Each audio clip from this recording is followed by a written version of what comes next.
1979, I suppose out of all the years that we went through where we were making semis all the time, it wasn't a great year for us. I think we underachieved that year. We made the finals. On the outside of him. Back come Parramatta now, who've looked a more attacking side. Price with a dummy, having a good game. There's a try under the post and it's Hilditch.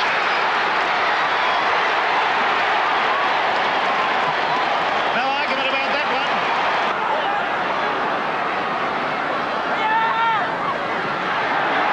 Big Platts through the dummy and very nearly got through. He's a try. He's got it down one-handed. It's a try to Lou Platts. He went very, very close, hung over it, and then reached down with his arm. The quarter line. Parramatta on the move. Patterson switches it back to Price. Price has found a gap right through the middle. He'll go on and score. It's a magnificent solo effort. Strong, capable front rower now that he's out of the hooking line of work. Webb didn't look at that pass, but he's got it to Price, and Price has gapped them. Looks to support. Murray's there. Back inside nicely to Glover. Really going. Glover's going to score. Glover's up the sideline and he's in. That's a classic try.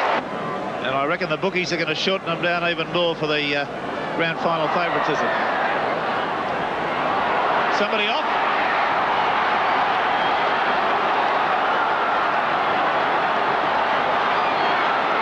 What, two? Paul Kahn being sent from the field. Gerard, who's been plugging up the middle there and finding gaps. Cronin's in. Yes. Up on the quarter line. Murray. Webb. Gerard. Beautiful pass to Platts. He's in for number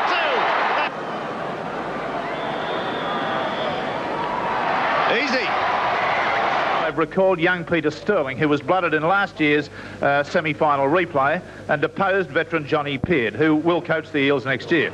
Peter Wynn, who scored 11 tries in his first 13 games until injury forced him out for a long rest, has won back a second row spot at Big Lou Platt's expense. We've got about 9 minutes to half-time. Parramatta are leading by 2 points to nil. Sterling to Cronin.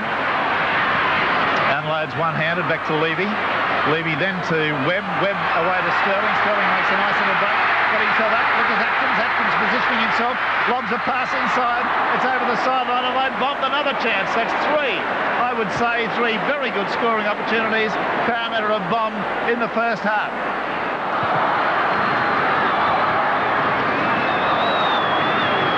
Anderson. Very involved. Look at this. Anderson's run right through. Kicks. It's a kick and chase situation. Price is going with him. I tell you what, that is an incredible sprint by the Australian lock forward, and why he's one of the wonder players of 1979. Canterbury were a little wake up to what we used to do, because if you watch enough of one side, you start to learn pros and cons of what they do and what they don't. So anyway, they just scored a try, so we were behind, and the ball went up. I've gone up. Now, my eyes are just on the ball. That's all I worry about is the ball. And I've gone up with my hands like that as Chris Mortimer's gone up. And his neck just seemed to come in contact with my arm. Like, I didn't go up to hit him. I went up for the ball. And as it was, he did a little bit of a dive and I got sent off. Hartley again, get off. Second guess what the charge will be. I would assume it would allege that he had tackled in a high or dangerous fashion to a player not in possession of the ball. We got beaten in the final, and you know, it's one of those things where they were getting so close we couldn't quite come up with a win. I think people were starting to wonder whether they'd ever win the competition.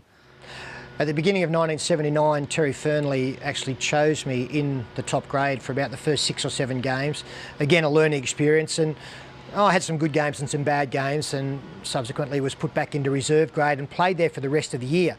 We actually won the competition that year under Mick Alchin, and it was a tough year. He was a tough coach. He was a my way or the highway kind of coach, and so it was hard training and a tough slog, but all I suppose, was worthwhile doing a victory lap at the Sydney Cricket Ground at the end of the year in reserve grade.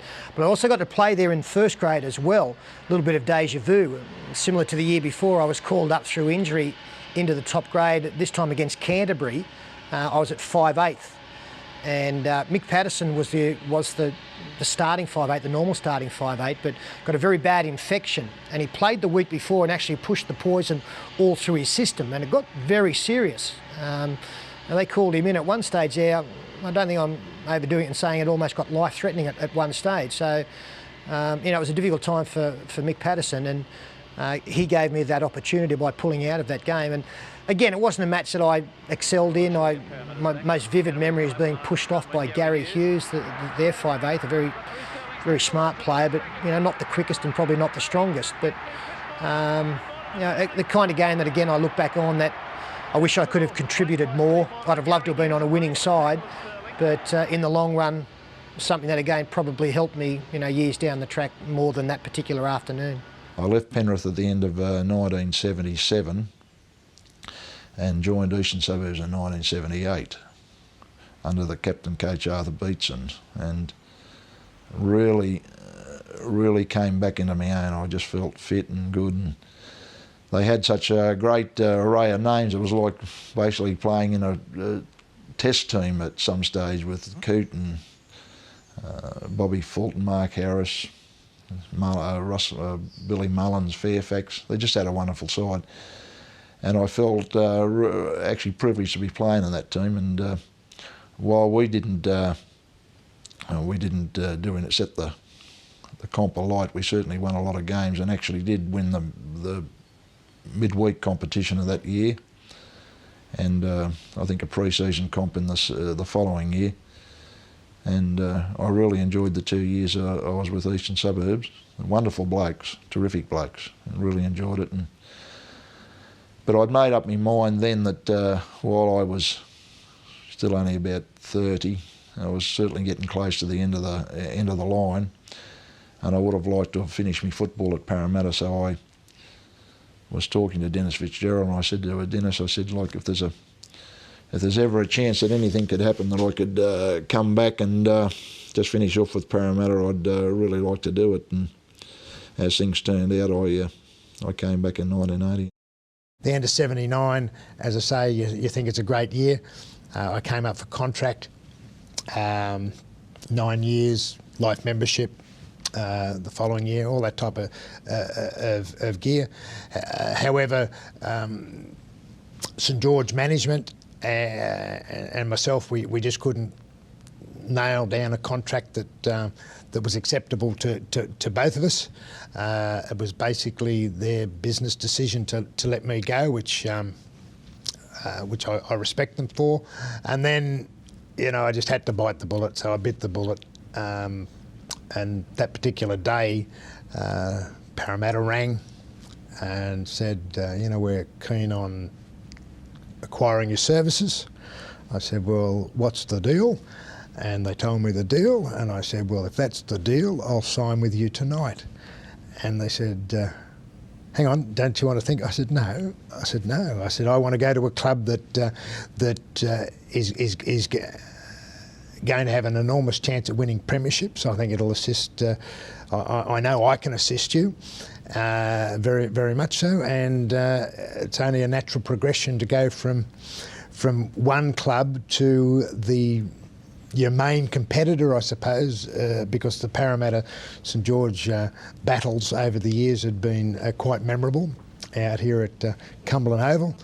And so that's what happened, and that's why I ended up here at Parramatta. Well, I was still playing in 79. I was appointed coach in 80, which is a hard job anyway to make that switch from player to coach with the same players that you've been playing with, and then you're starting to tell them what to do.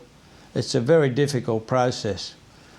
But I tried to introduce a few of my own ideas and carried with me some of Terry's, and Terry had laid a very good foundation. In 1980, I was trialling with the President's Cup, which was, again, a junior representative side for Parramatta. And we had a trial game against guys that were trialling for grade, or under 23s as it was then.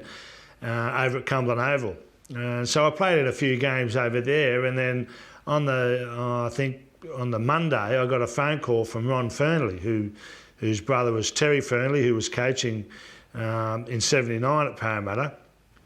And Ron was still there coaching the under-23s, and he just asked me, they were impressed by what I'd done in those games and suggested that I come over, trial for grade rather than trial for the junior rep side. So, of course, I did that and played in about 4 or 5 games in all the trials against various clubs, the Manleys, the Canterburys, the Cronullars, and was fortunate enough to get graded. So in 1980, that's when I got graded at Parramatta. In 1980, John Peard took over as first grade coach at the Parramatta club, and he took me aside in the off-season leading up to that and said, look, I want you to practice scrum feeding, which to me was a fair hint that he was going to give me an opportunity in the number 7 jersey.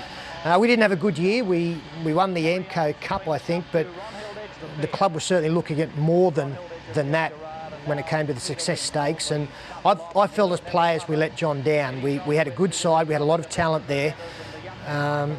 In his first year of coaching, there were maybe some deficiencies in John's coaching as well. We set goals, and when we didn't achieve those goals, there wasn't sort of a safety net, and it wasn't a good year. We just didn't sort of get any momentum going at any stage through that. I had a dreadful year that year. I busted my cruciate ligament in my knee. So I couldn't play in the win that they had the midweek. I missed that.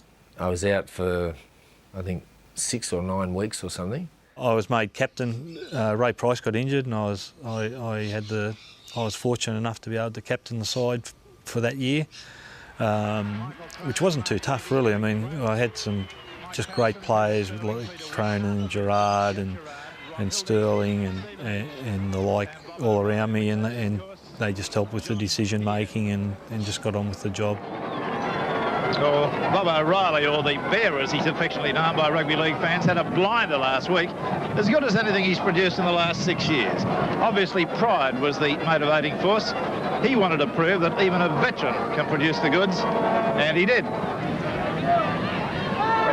O'Reilly, beautiful pass on there to Patterson, gets it away to beats it to Cronin. Cronin looks for support, can't get a pass away. Plenty of pace in the game. Gerard beats it, way! Like a pair of billy goats. Straight into each other. There's Glover. Evades one. Pass back inside to Gerard. Gerard's into the corner! Jack Argent, the Parramatta club official, just brought the crowd 17,936. Well, the record would say that I didn't handle the wealth of talent I had there very well, just on the record. But I did my best. I had Arthur and Bob O'Reilly in the same pack, and Jeff Gerard and Peter Wynn. So, and Pricey, of course, was always going to be a selection. So I had some very, very talented players there, and very, very hard heads, a lot of them. They'd been playing for many, many years. Defending as Price goes on the surge. He won't be more than 2 metres away from the line. Beats it!